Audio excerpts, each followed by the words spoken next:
दोस्तों, सावन महीने की शुरुआत हो चुकी है और इस महीने में पड़ने वाले हर व्रत और त्योहार का महत्व बहुत ही खास होता है। सावन महीने के कृष्ण पक्ष की एकादशी तिथि पर कामिका एकादशी का व्रत रखा जाता है और एकादशी के दिन भगवान विष्णु की पूजा की जाती है। माना जाता है कि सावन महीने की कामिका एकादशी व्रत करने से भगवान शंकर भी प्रसन्न हो जाते हैं। मान्यताओं के अनुसार कामिका एकादशी पर व्रत करने और दान करने से पितरों को मोक्ष मिलता है और सभी पापों से भी मुक्ति मिल जाती है। कामिका एकादशी का अर्थ है सभी प्रकार की कामनाओं की पूर्ति करने वाली एकादशी। तो चलिए आपको बताते हैं इस बार कामिका एकादशी का व्रत कब रखा जाएगा, व्रत पारण करने का शुभ मुहूर्त क्या रहेगा और इस दिन कौन कौन से शुभ योग बन रहे हैं। स्कंद पुराण में वर्णन मिलता है कि सावन महीने के कृष्ण पक्ष में पड़ने वाली एकादशी पर व्रत पूजा और दान करने से जाने अनजाने में हुए पाप खत्म हो जाते हैं, लेकिन जानबूझकर दोबारा कोई पाप या अधर्म नहीं होगा, ऐसा संकल्प भगवान विष्णु के सामने लेने पर ही इसका फल मिलता है। और यह व्रत साल की सभी एकादशियों में खास माना गया है। पौराणिक कथा के अनुसार धर्मराज युधिष्ठिर ने महाभारत काल के समय भगवान श्री कृष्ण से कहा कि हे प्रभु, कृपा करके मुझे कामिका एकादशी का महत्व और उसका वर्णन सुनाए। तब भगवान श्री कृष्ण ने कहा कि हे धर्मराज, इस एकादशी व्रत की कथा स्वयं ब्रह्मा जी ने देवर्ष नारद को सुनाई थी। अत मैं भी तुम्हें वही सुनाता हूँ। ब्रह्मा जी से एक बार नारद जी ने कामिका एकादशी की कथा सुनने की इच्छा प्रकट की। ब्रह्मा जी ने कहा, हे नारद, कामिका एकादशी व्रत की कथा सुनने मात्र से वाजपेय यज्ञ का फल मिलता है। जो भी इस दिन व्रत करता है, यह इस तिथि पर शंख चक्र और गदाधारी भगवान विष्णु का पूजन करता है, उसे पुण्य की प्राप्ति अवश्य ही होती है। इतना ही नहीं, गंगा, काशी, नम शरण और पुष्कर जैसे तीर्थों में स्नान करने से किसी व्यक्ति को जो फल मिलता है, वही भगवान विष्णु की पूजा करने से भी मिल जाता है।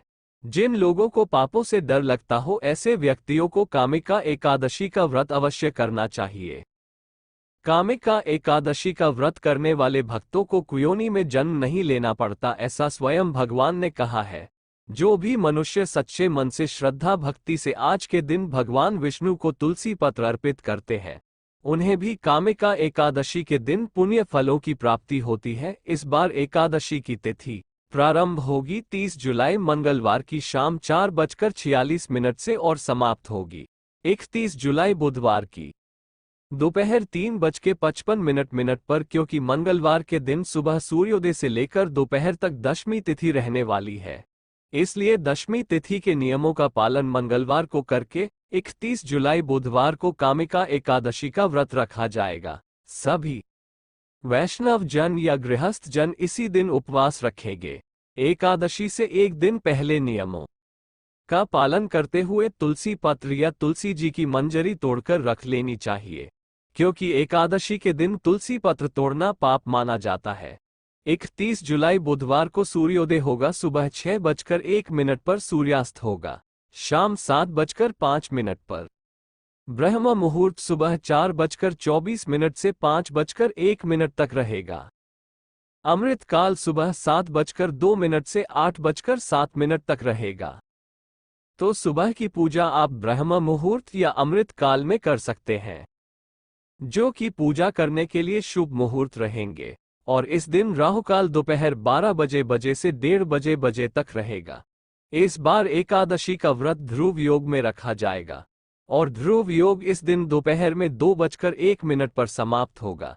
किसी भी शुभ काम को यदि ध्रुव योग में किया जाए तो उसमें सफलता अवश्य मिलती है। द्वादशी तिथि प्रारंभ होगी 31 जुलाई बुधवार को दोपहर 3:56 से और समाप्त होगी 1 अगस्त गुरुवार की दोपहर 3:39 पर। एकादशी व्रत का पारण अगले दिन द्वादशी तिथि को सूर्योदय के बाद और हरिवासर का समय बीतने के बाद किया जाता है। 1 अगस्त गुरुवार को द्वादशी तिथि रहेगी। आज की वीडियो अगर जानकारी अच्छी लगी हो तो वीडियो को लाइक करके इस दिन हमारे चैनल पर कथा भी जरूर सुनिए।